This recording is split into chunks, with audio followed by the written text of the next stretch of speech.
안녕하세요. 9월 7일 월요일 아침입니다. 말씀과 함께 새롭게 여는 소망의 아침을 시작하겠습니다. 제이슨 미첼은 거룩한 열정은 사람들을 온전한 길로 훈육하는데 필요한 열심과 통찰, 용기를 포함한다라고 말합니다.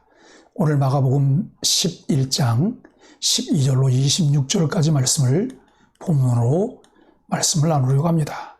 오늘 이 말씀을 통해서 성전이 되신 분이라고 하는 그런 주제로 은혜를 나누겠습니다. 베다니에 가셨다가 이튿날 나오신 예수님이 시장하셔서 무화과 나무에 다가가십니다. 그러나 아무것도 얻지 못하시자 그 무화과 나무에서 사람이 영원히 열매를 따먹지 못하리라 하십니다. 그리고 성전에 들어가 장사꾼들을 내쫓으시며 만민이 기도하는 집을 강도의 소굴로 만들었다 꾸짖으십니다. 교회가 세상을 걱정하며 기도하고 방향과 해답을 제시해야 되는데 요즘은 교회가 세상에 짐이 되고 있습니다. 가장 거룩해야 할 곳이 가장 부패한 곳이 될 수도 있습니다.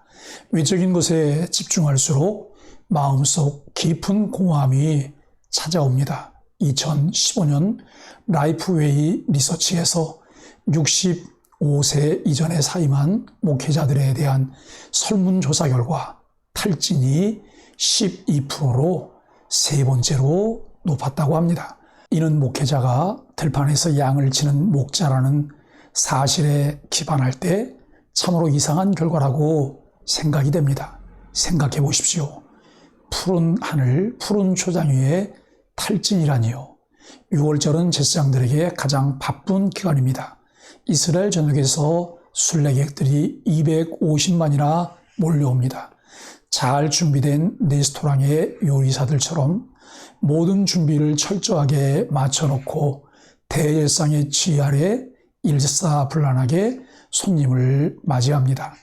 당시 그들은 6월절에 잡은 동물이 25만 마리였다고 하는 기록이 있습니다. 오늘 무화과 나무는 무가실 성전이라는 스케치북 위에 민홍지를 올려놓고 그린 그림과 같습니다. 예수님은 열매 없이 잎만 무성한 나무를 통해 성전을 표현하셨습니다. 이것이 열매 맺는 시기가 아니었음에도 무엇이 있을까 다가가신 이유입니다. 사실 예수님은 나무가 아닌 우리들에게 말씀하신 것입니다. 잎만 무성하구나. 팀 켈러는 일과 영성에서 복음의 관점으로 이를 바라보지 못할 때 네 가지 결과를 겪는다고 말합니다. 첫째, 아무리 일해도 열매가 없다.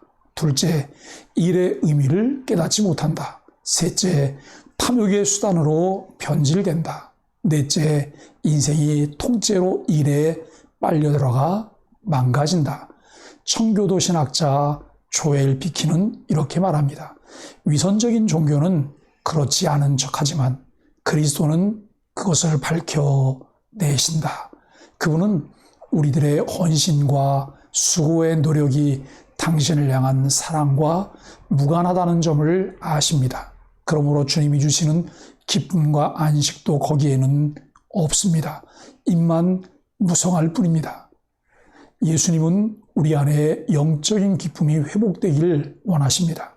성전으로 들어가면 처음 펼쳐지는 광경이 이방인의 뜰입니다.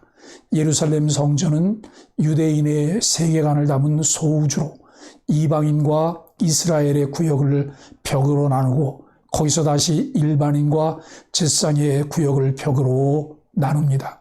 깨끗한 사람일수록 하나님께 가까이 갑니다. 이것이야말로 유대인의 사상입니다.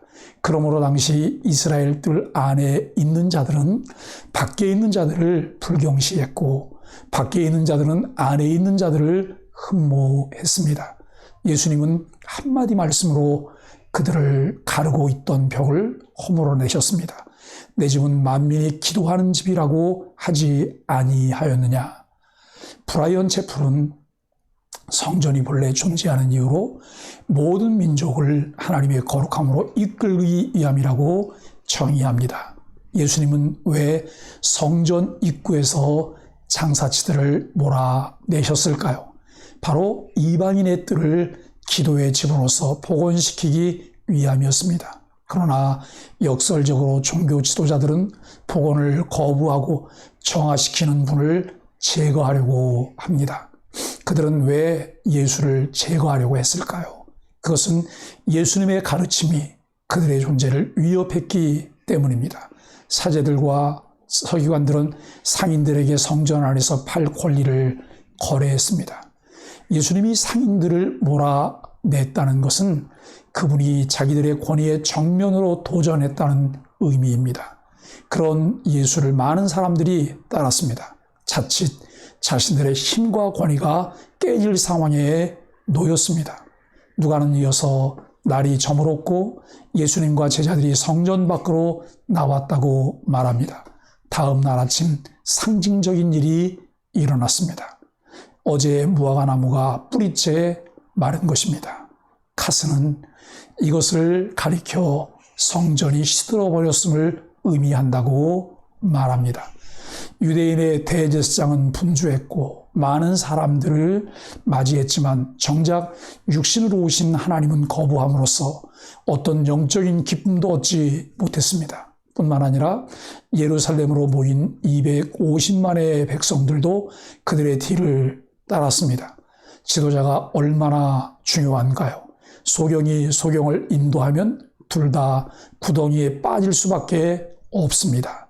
잘 분별하지 않으면 영혼과 모든 것을 잃을 수 있습니다. 종교를 빙자한 많은 일들이 벌어지고 있습니다. 요즘 우리 주변에서는 문자적 근본주의의 문제가 아주 심각한 것을 볼 수 있는데 결국 지식과 분별력이 없기 때문입니다. 예수님은 성전을 걸어 나오셨습니다. 이 역설적인 문장은 더 이상 하나님이 예루살렘 성전에 임재하지 않으시기로 했음을 시사합니다. 대제사장이 필요하지 않기에 친히 대제사장이 되셨습니다. 성전이 필요하지 않기 때문에 몸소 성전이 되셨습니다. 성전이 되신 예수님께서는 우리에게 찾아오셔서 우리를 성전 삼으셨습니다. 예수 그리스도를 왕으로 모셔 성전된 우리 자신들이 내주에 계신 성령님과 친밀한 교통이 이루어지기를 바랍니다. 그분은 더 이상 예루살렘에서 우리를 기다리지 않으시고 친히 찾아가십니다. 더 이상 이방인의 뜰에는 거절이 없습니다. 차별이 없고 슬픔이 없습니다. 예수님께서 뜰 안쪽과 바깥쪽 모두를 기도하는 집으로 회복시키셨기 때문입니다. 이제 누구나 예수님을 통해 하나님 아버지께 나아갈 수 있습니다. 교회는 세상을 흉내내다가 세상의 짐과 걱정거리가 아니라 세상을 견인해내며 세상의 해답이 되는 하나님의 집이 되어야 합니다.